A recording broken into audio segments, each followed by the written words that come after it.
Good morning from WKYT News. I'm Bill Bryan, and we welcome you to Kentucky Newsmakers, and a happy Father's Day to all the dads out there this morning. Later, we'll get a sneak peek at the new Great Crossing High School in Scott County, which is right now Kentucky's fastest growing area. And we'll show you Miranda Combs' eye-opening piece about sunscreens, some things to be aware of as more of us are spending more time outdoors this time of year. The beginning of summer marks the peak of Kentucky's travel and tourism season. There's money in the thousands who visit our Commonwealth, and those of us who live here also get out and about and see more of the state. Tourism is about a $15 billion part of the economy right now and on track to keep growing. Who do we market to? What are some of the sights to see that makes people so fascinated with Kentucky's outdoors, our people, and our history? Kristen Branscum is one with the answers. She spent her career showing off Kentucky and serves right now as the State Tourism Commissioner. And Commissioner, welcome. We appreciate you very much for coming in. Thank you for having me, Bill. Good to see you. Let's talk about how big of an industry that tourism is in Kentucky. You know, we know we have the automobile industry. We know we have many other factors out there, but tourism is a key piece. Yes, and it's something that, I think we take for granted in the state. You know, you're talking about manufacturing and car manufacturing, and you see those products come off a line, so you know what we are generating. And tourism, a lot of people think, oh, you come in, you have a good time, you spend a couple of nights at a hotel, go see a great attraction, eat a good meal. And people don't realize that tourism for Kentucky is the third largest revenue generating industry in the state, behind automobiles and healthcare. So it's very vital to us. And it not only does it, just hit maybe one city or bigger cities or mid-sized cities, it really helps and benefits the entire state, because everybody in Kentucky has something to sell and that people want to see. So what is the financial impact on the state? Well, right now we are adjusting how we kind of measure our economic impact. And the reason why we want to do that is we want to shift a little bit to how those folks like the automobiles and aeronautics and agriculture, how they measure theirs a little bit more specifically to align ourselves with that. But you're looking at almost $10 billion in visitor spend, $15 billion, as you said, in economic impact. So we are really, really important. And what is also important is the taxes that are generated by those visitor spend. So when a visitor comes in, they come, like I said, they have a great time. The money that they spend helps every Kentuckian offset their tax bill. And I think that's important as well. How many are employed in tourism? And then there are those who are sort of indirectly employed by tourism? Depending on how you look at the numbers, I mean, tourism supports a great number of jobs, from your temporary work in the summer, like where I'm from, people working at the docks and fuel pumps and getting people on those houseboats and boats. But anywhere between 150 to 186,000, 150,000 people are directly employed by tourism, and then 186 if you look at all those part-time, if you put them over to full-time equivalents. Some seasonal. I'm sure. Some seasonal help, right, absolutely. Right. How did we do for the Derby season and the spring break season that we're now sort of emerging from? Derby is always huge for Kentucky, all of Kentucky, not just Louisville. You have 160,000 people right in Churchill Downs proper, and then hundreds of thousands more that come into Kentucky and celebrate, whether it's in the outlying areas of Jefferson County or here in Lexington and throughout the state, because people are just, if they can't get to Churchill, can't get to Derby, they want to go to Oaks, they want to go to Thurby, and whatever Wednesday is called now of Derby week. And then that's starting to back up all the way into our Keeneland season. And Keeneland is fantastic. So we're really getting a good 2 months of celebrating Kentucky's horse industry. Is the Derby season the biggest single time that we get visits in the state from? It is certainly our largest single time, and so thankful that we have this as a reoccurring annual event, that we can get those people and those eyes that are on Kentucky, whether it's the Derby coverage or every celebrity, whether it's A, B, or C list celebrity, and just all of the visitors that we have coming in having a great time, posted on their social media and truly showing the world what we have and kind of being little mini ambassadors for Kentucky and for Kentuckians. I know a lot of times you go out and you try to figure out what it is people think of Kentucky. We do focus groups and some research and so forth. What do outsiders think of when they think of Kentucky? It's very interesting. When you do focus groups, depending on the city, some people have really no perception of Kentucky. They don't know much about us. So sometimes that's a good thing because that allows us to kind of write our Kentucky story. And when we're doing tourism marketing, to tell people what it is that makes Kentucky special and why they should come here. When they do know about Kentucky, from a visitor perspective, they know that we are a great, we're really, I don't want to say cheap, but we are a good value proposition for anybody traveling. We have quality places to stay, eat, great things to see and do, and we're a good family destination. And that's what people want. And really, if you look at everything that we have from north, south, east to west, you can do everything you want to do right here in this state and not have to travel anywhere else. As you market Kentucky and try to maximize the visits that we get and maximize the time that people stay here, which is important as well, who are we trying to reach? Everybody. We want everybody to come see us in Kentucky. But when you look at where we have to do our marketing and to be very strategic and efficient with our funds, we look at our contiguous states because we are a fantastic drive destination. But this year, coming up in our new fiscal, which starts July 1, we're looking at some markets that are popping up in our research, like Detroit, looking at Atlanta, Chicago, and even Washington, D.C. are really starting to become. We're starting to see more people interested in making a trip to Kentucky. We really love Chicago because it's a quick drive, and Atlanta, especially to get to the eastern part of the state and into central Kentucky. These are really great markets for us. We also look at international spend. So you look at how many visitors you can get, but then we're also looking at visitors that spend more money. And international visitors certainly do that. Which is interesting. People might not realize that. So we spend some effort trying to even market around the globe, right? We do. We certainly do.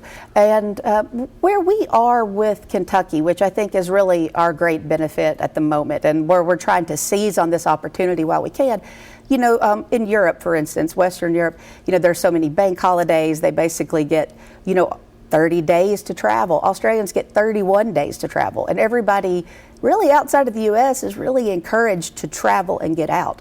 So if you look at those 31 days that people have to travel, if they want to go to what we call a gateway destination, those bucket list places, if you've never been to the United States, the New Yorks, Orlando's, Los Angeles, Vegas.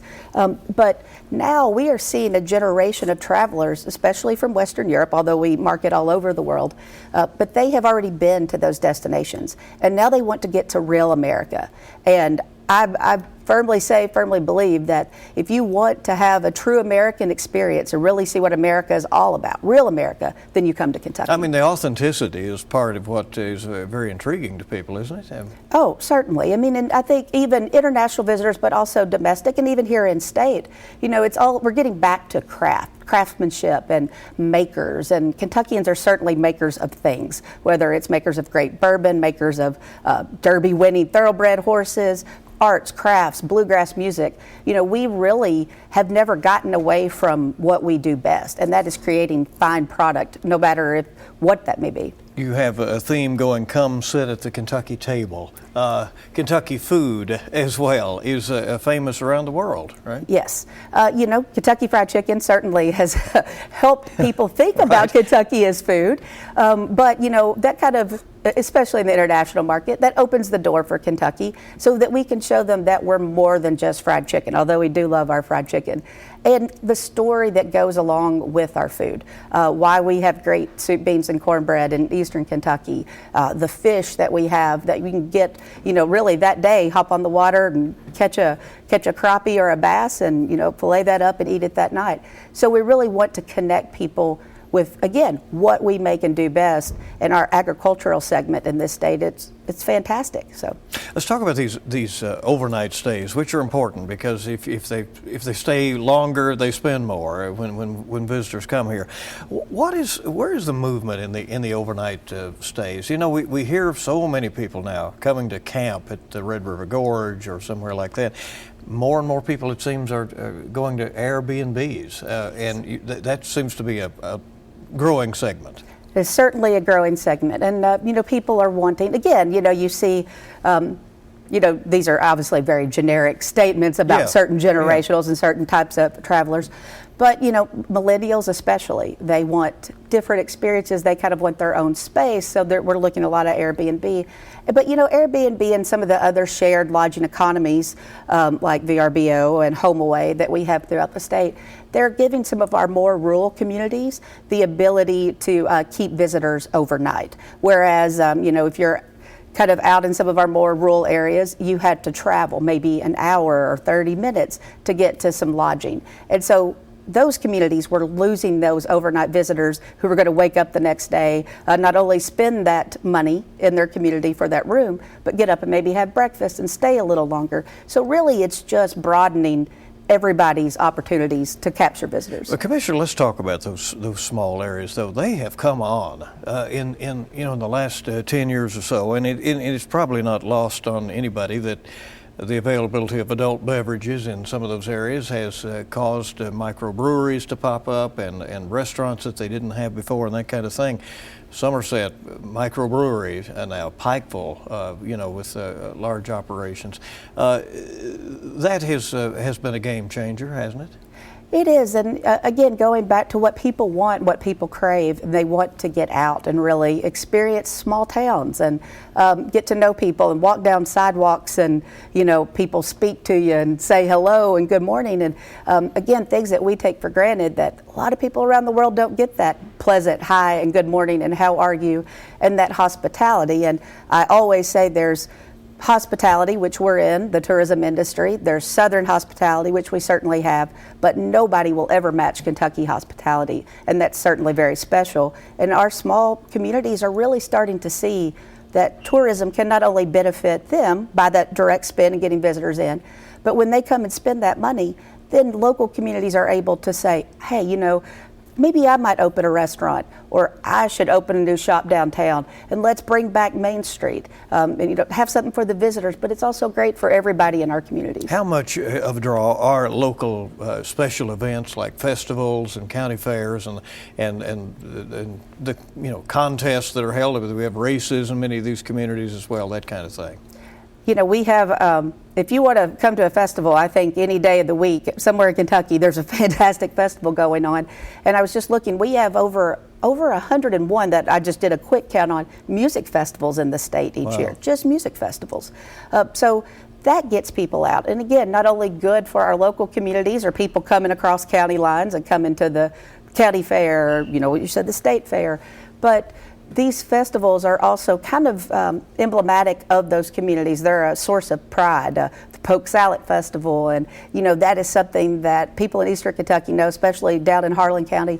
But they're starting to become a bigger draw for that because people want to get out, and they're looking on their Facebook and they're looking at Instagram. They're seeing these pretty pictures, and they say, "I want to go do this, and I want to see what Poke Salad's all about." And there really is a story behind each of those festivals, those names, what those communities are known for. Yes, the Apple Festival, you've got the Ham Days, and that just gives us an opportunity again to showcase what it is that we do well as Kentuckians. The smaller cities can have tourism taxes. How important is it that they spend that money to try to lure in more guests? Oh, it's very important that we keep tourism funds dedicated to tourism activities and for us to continue to market. Since somebody says, oh, well, people are going to come anyway. Well, I always say, well, Coke and Pepsi have never stopped marketing.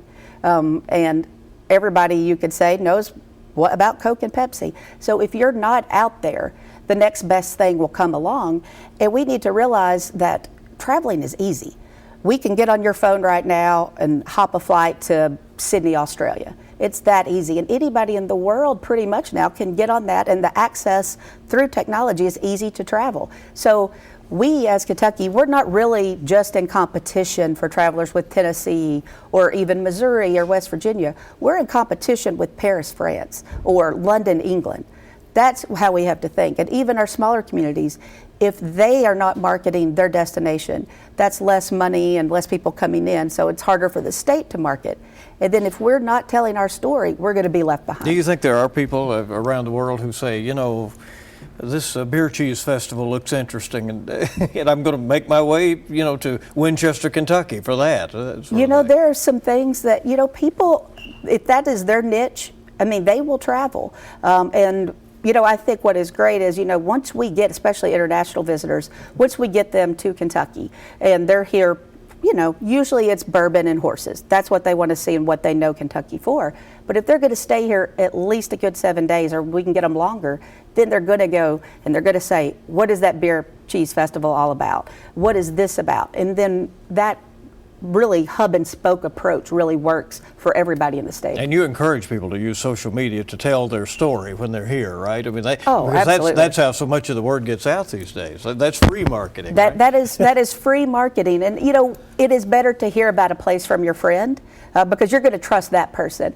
We can put ads out all day long, which are great, gets people thinking about Kentucky. But when you see a friend on Instagram that's like, oh, look what I did, how fun that is, you're like, man, I want to go there. Or what we are also seeing with social media, people want to find the next great place. They want to find the place that nobody else has found and show off to all their friends. So we tell them, hey, we've got all those gems in Kentucky. Just come and selfie away. All right. Kristen Branscum is here. She is Kentucky's Travel and Tourism Commissioner. And we're going to come back in just a moment, and we're going to talk about some of those places to see and do and what you could get out there and discover this summer on Kentucky Newsmakers in a moment. Welcome back to WKYT's Kentucky Newsmakers. It always is fun when we visit with Kristen Branscum, who is Kentucky's Travel and Tourism Commissioner. You just make us feel good about being in Kentucky, Well, we should feel good. You want to go out and discover it, which is what you're hoping that the Kentuckians will do. Before we launch into some of the things to do this summer, state parks are being renovated right now. There's extensive work going on at most of them. Yes, and I think we are all aware that, the state parks have been in need of some influx of cash to help with some general maintenance issues. And we were the nation's finest park system, and some of the monies that have been given to the park system over the last couple of years will help us refresh the nation's finest and get people back out to the parks. We're already seeing some tremendous growth year over year in rooms sold. So that money's being put to good use, and people are saying, hey, let's get back out to these parks and let's see them again, and really remembering or seeing for the first time the gems that our state park system truly is. Now, probably a lot of people have some great stories from their parents or grandparents about visiting some of those places. All right, let's talk about, for those who are watching this morning or listening to our podcast, about what folks ought to get out there and see in Kentucky this summer. Well, this is a fantastic time of year, and there's always so much to do. And as we talked about, the festivals are huge. You can, any weekend and some weekdays, you can get out and go see a festival in any part of the state. One thing that, June 14th is National Bourbon Day. And like Kentucky, like what we like to do with our bourbon is we just like to extend that into more days and bigger opportunities for us to celebrate our spirit and our heritage. And so in Bardstown, it's a National Bourbon Day, but they're doing a whole weekend celebration. So that'll be over the weekend. And then there are a lot of different bourbon-related opportunities throughout the entire year. Some are very specific to the distilleries themselves. Then I think it's never too early to start pre-planning for September. Everybody needs to put it on their calendars for National Bourbon Heritage Month. So, bourbon certainly is a huge thing this summer for everybody to get out and go experience. And one of the good things now is that because we have this proliferation of distilleries across the state, we have a lot of tour companies that, you can get in with a lot of people you don't know, or you can have a private bus opportunity with you and some with friends. a bunch of people you do know. With some people you do know. And, and go and really experience what the distilleries have to offer. And there's becoming more and more restaurant opportunities. Bardstown Bourbon Company, if you've not been to Bottle and Bond Restaurant, it is a fantastic place to eat. And then there's also bourbon. And that's where? In Bardstown. Okay. Of course, Maker's Mark. If you've not been to Star Hill Provisions, a lot of people have been to Maker's over the years, but if you've not been since they have their restaurant in, it's just a good opportunity to really spend a whole day there. Northern Kentucky, what are you missing if you don't go?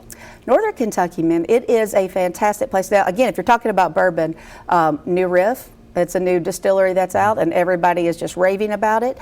Downtown Covington, and really then once you get out to Newport on the levee, they have really invested into downtown Covington, whether it's Braxton Brewery or Hotel Covington. And so there's more places to eat, more places to have that bourbon experience. And then, of course, new part of the levee, great places to take your kids, like the aquarium. Eastern Kentucky, adventure tourism continues to grow, right? Yes. Once you get past, get on that mountain parkway and then start heading east, it is just an outdoor paradise. And although not quite on the Mountain Parkway, Berea, the Berea Pinnacles were just named the #1 hike in Kentucky by Outside Magazine. So if you want to get out, fantastic place to Berea. Obviously, Red River Gorge, Natural Bridge State Park.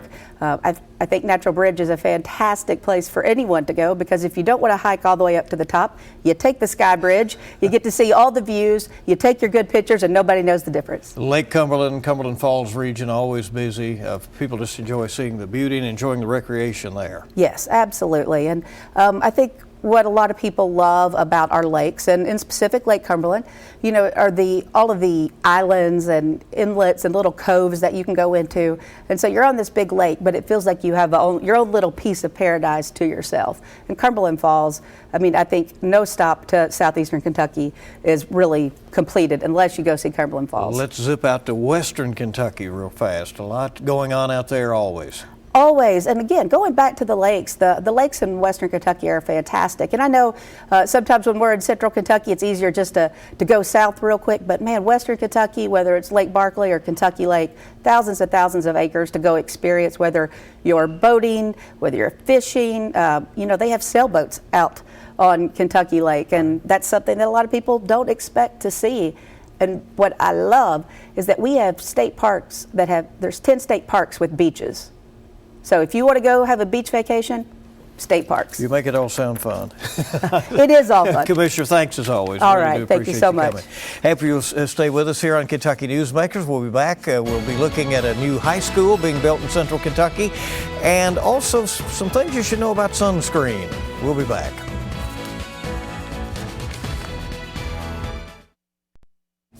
Welcome back to Kentucky Newsmakers. With all this talk of travel and being in the great outdoors, it's also a good time to remind yourself to protect yourself from too much sun exposure. But lately there have been some questions surrounding which sunscreens are safe for kids.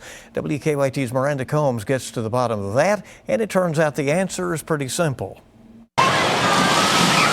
A new study out from the Journal of American Medical Association found certain sunscreens may lead to exactly what you're trying to avoid by wearing it. The sunscreens we're using to protect us from skin-related damage and cancer could actually be causing cancer themselves. Good news being, though, that there are some versions that don't have these risks. Dr. Ryan Stanton says there are two main types of sunscreen. There's barrier sunscreens and chemical sunscreens. The JAMA trial found that the chemical sunscreen can get into your blood and urine, and those chemicals have properties that can cause cancer. The problem is most people like the chemical sunscreens because those are the ones we don't tend to see, that rub in very well, that you don't tend to notice people are wearing them. The barrier sunscreen does just like the name indicates. It blocks your skin from the sun, but it doesn't get into your body, the kind that you can rub on your skin and still see it. But I want you to look for two chemicals.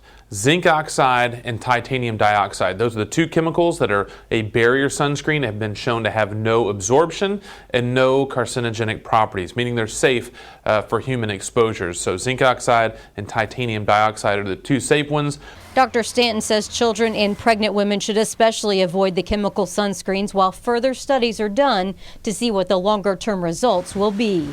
In Lexington, Miranda Combs, WKYT. And finally, Georgetown and Scott County is the fastest growing locality in Kentucky right now, and some of the schools are crowded, including the local county high school, which is the largest in Kentucky. Nearly 2 years ago, this is what the plans for a new high school in Scott County looked like. A ceremonial groundbreaking took place in August of 2017. Well, now we're just 3 months away from the opening of the doors for the first students, and this is what Great Crossing High School looks like now.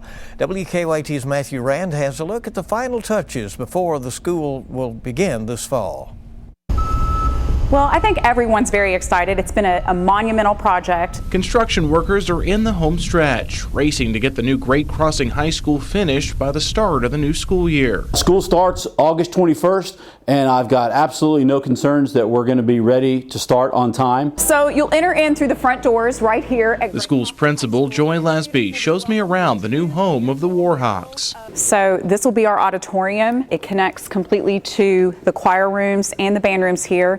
And believe it or not, it has a pit that raises and lowers. For Lesby, the crown jewel is the new library. State of the art, brand new, very student friendly. Just like in kind of a collegiate feel, when you were in college, you were able to go into a room with a table and chairs and be able to work with students. There'll be technology inside of these rooms as well. The school is designed with wide open spaces in mind. All the extra room designed to take the burden off the district's current high school, says Superintendent Dr. Kevin Hubb. You know, Scott County High School currently has almost 3,000 students. So when we open in August, both high schools are going to have about 1,500 students. And that current Scott County High School was never designed to be as crowded as it is. Principal Lesby says she doesn't want the new school to be a cookie cutter of the old one. She says she's already working with some of her new students to create a new brand and culture at the school. They're really behind the idea that you get a once-in-a-lifetime opportunity to start something new, and I think they're really proud to be part of that. I'm super excited to get these kids in this building because the bottom line is you can have desks, chairs, you can have all this beautiful building, but until those kids get in here, the heartbeat of this building doesn't show up until then. So I'm really looking forward to that. Reporting in Scott County, Matthew Rand, WKYT. Nice building, but she's right. It's the people who make the school. Thank you for joining us for this edition of Kentucky Newsmakers. We'll see you bright and early this week on WKYT This Morning. We start at 4:30. We hope you make it a good week ahead.